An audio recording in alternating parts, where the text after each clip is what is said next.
I have a question for you. Do you or someone you know or love, do they snore? Do they lack energy? You know, feeling fatigued during the day? Well, if you have any of those symptoms, or your loved one does, you got to hear this. And it's a big deal, and it's something you might not have taken seriously before. Sleep apnea affects a lot of people in ways that you don't even know about, mainly your health. Now, I'd like to welcome former NFL star Mark, well, I could never say your name. Walczak. Walczak. I'm so sorry. I knew I was going to fall. I was going to trip there. And Dr. Bradley Eli, welcome to Prime Time. Thank you. You're welcome. Got tongue-tied. I am so sorry. You know why? Because I never see it written. I only say your name. That's right. It's a little tough. And Mark's a friend of mine. He's a friend of mine. That's how bad this is. It's okay.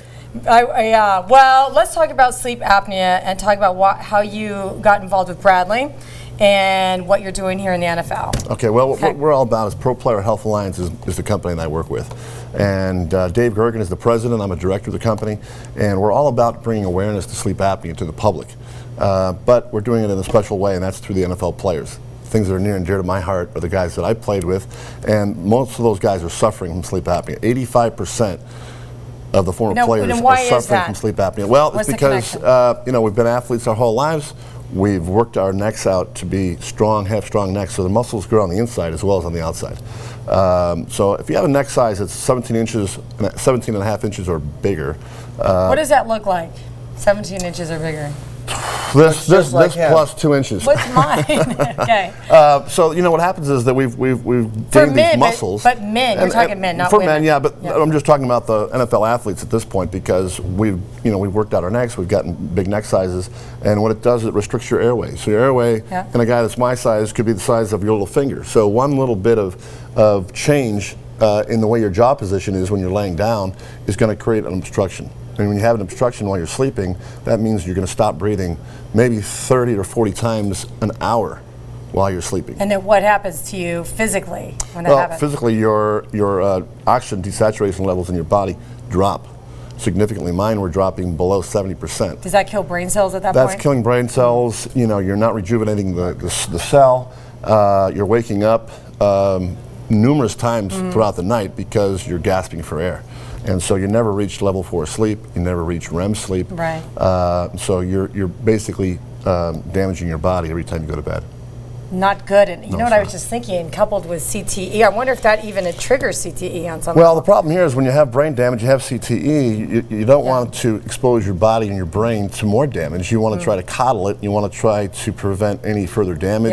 The brain is an amazing thing. It can rejuvenate, it can heal itself, but you can't continue to you can't grow any brain cells, beat yourself over the head with a bat every time you go to sleep at night. Yeah, not good. No, now talk about your connection with Bradley. Now, Dr. Eli is our local doctor who specializes in sleep.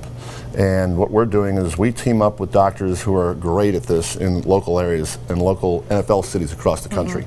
And what we do is we bring in a specialist like Dr. Eli. We have players in that area that are getting treated. And we bring these two fashions together and we create an event. And we bring the doctor in, so he's the specialist. He's able to talk at the event. We're able to give testimony at the event as to how well our new treatment is working for us. And we're bringing this to the public because we want to make sure people are aware so they have options to get treated.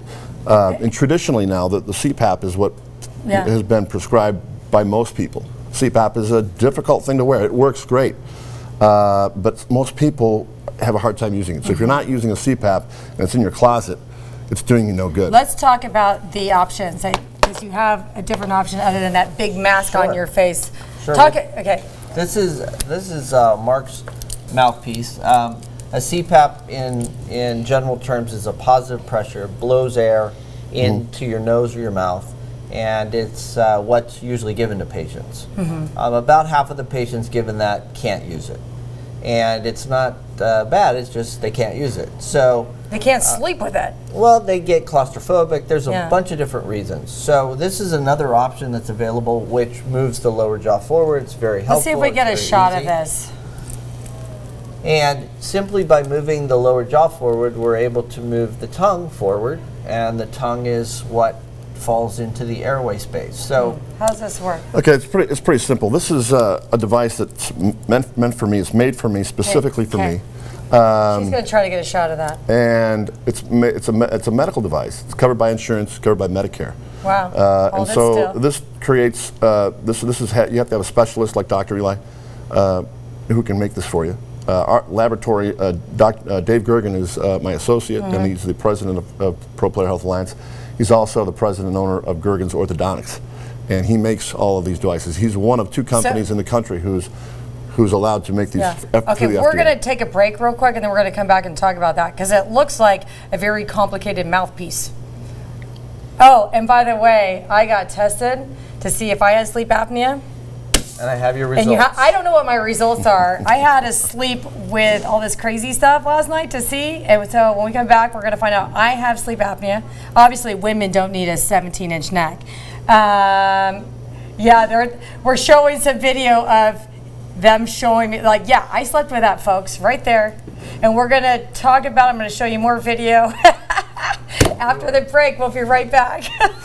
Okay, we were talking about this device that helps you with sleep apnea, and I say, well, it kind of looks like a device that helps you stop grinding your teeth, which I'm a grinder, so I have to wear one. But that's a two-part, two-story. Right, it's an upper and a lower, and it fits in your mouth. It's so attractive. It's pretty. So it locks in, it keeps your mouth open. Right, what it does is it maintains your jaw position, so while you're sleeping, your jaw doesn't fall back and obstruct your airway. Okay, you got to take that out of your mouth because we can hardly understand you with that. So the tongue is moved forward because the jaws move forward. So then it does, perfect. It keeps the airway open. There it is. We also have a 3D. Now we're going to go to... Why? We're going to go to the package where you guys came over and you set me up to test if I have sleep apnea. Let's go to that. All right. So this is a nasal cannula, and the nasal cannula measures whether or not air is flowing in and out your mouth and nose. It's comfortable though. So what's going to be happening tonight is your chest will be moving in and out, and then we will measure whether or not air is also moving in and out at the same time. So if you had obstructive sleep apnea, then your chest would be moving, but no air would move. This is so sexy, by the way. I feel so sexy. I'll take your finger. This particular unit also allows us to measure muscle activity, and since you are a grinder, we will also be able to measure whether or not how much you grind your teeth at night. Okay? So this is what you're going to go to sleep with, and all of this? Uh-huh. As opposed to if you went to a sleep lab. I would rather go to sleep with something else. Gorgeous. Yeah, gorgeous. That's how I slept, everybody, last night. Just to see how bad I grind my teeth and to see if I have sleep apnea. Because I wake up and I'm tired every day. Okay, you have the results. I don't know. The reveal is she doesn't officially have sleep apnea. But you do grind the ever-living daylights out of your teeth. I know. That's why my teeth are all straight across. So, yes, the results were that you did not have significant obstruction of your airway while you were sleeping. So you don't have to worry about being impotent, because that's one of the big worrisome problems with untreated sleep apnea. Okay, well, good. But yes, I do grind my teeth. We'll have to work on that. Let's talk about this event, because a lot of people do have sleep apnea. They don't even know they have it. Then they have all these horrible health issues, right? Right. So let's Even talk about worse, they know they have it, but they don't treat it. Yeah. So we're trying to bring that awareness. It's treatable. This Tuesday at Scripps La Jolla. Everybody, I think, knows where Scripps La Jolla is. Yeah. And 7 p.m. we're going to have a event where Mark and fellow players are going to be there and talk about their experience with this. It's very simple, very easy. What is the website there that people can go to?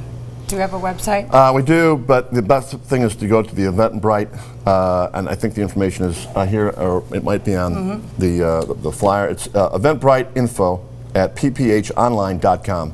And if you can for some reason they can't find it there, they can just go to drbradeli.com. Thank you both. And yeah, I don't have sleep apnea.